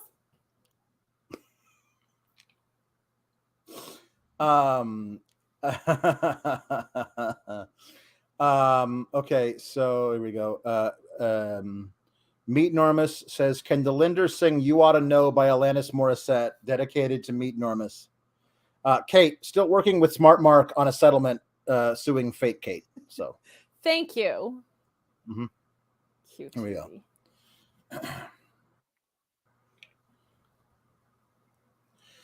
I want you to know that I'm happy be for you. I wish nothing but the best for you both. An older version of me. Well, right away, that's impossible. I honestly, like, how old is 300? Bobby Fish, his age, maybe. Is she perverted like me? Would she go down on you in a theater? He's so bad. Does she speak eloquently? And would she have your baby? I'm sure she'd make a really excellent mother. Because the love that you gave that we made wasn't able to make it off enough for you to be open wide. No. And every time you speak her name, you know how you told me you'd hold me until you died. Till you died. But you're still alive. And I'm here to remind you of the mess you left when you went away. It's not fair to deny me of the cross I bear that you gave to me. You ought to know. You know how I'm always talking about. Seem very well. Things look peaceful. I'm not quite as well. I thought you should know. Did you forget about me, Mr. Duplicity Meatnormous? I hate to bug you in the middle of dinner. It was the slap in the face how quickly I was replaced. And are you thinking of me when you nice her? Because the love that we gave that your life wasn't able to enough for you to be open wide. No. And every time you speak a name, does she know how you told me you hold me till you die, but you're still alive, and I'm here to remind you of the mess you left when you went away. It's not fair to deny me of the cross I bear that you gave to me. You ought to know. I knew that was about Julie Cutler.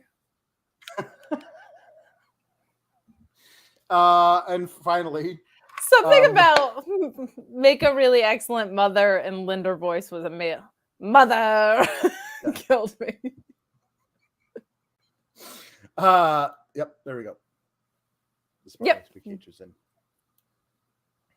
Jambeard says, because we haven't had one yet. Bobby Fish was born in the year 69. Force of Will says 1869, right? Oh, yeah. Not 69 AD. There you go. Very good.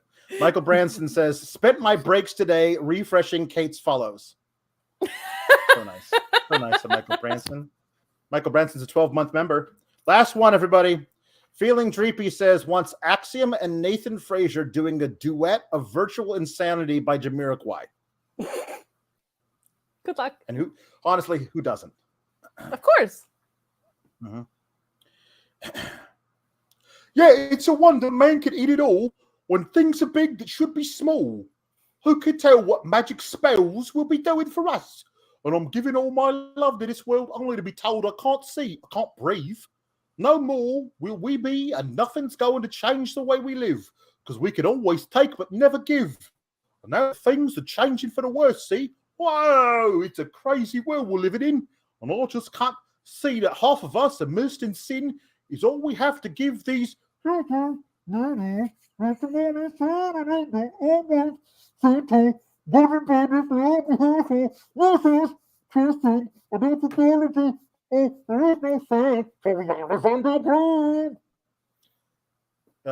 where can they find you? You can find me, but you can't follow me.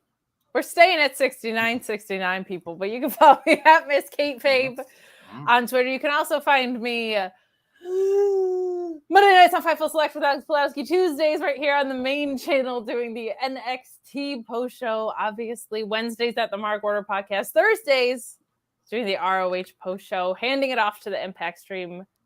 Fridays doing the SmackDown AEW Rampage post show, but looks like Rampage is going to be on Saturday this week, so sayonara for the second week in a row to them.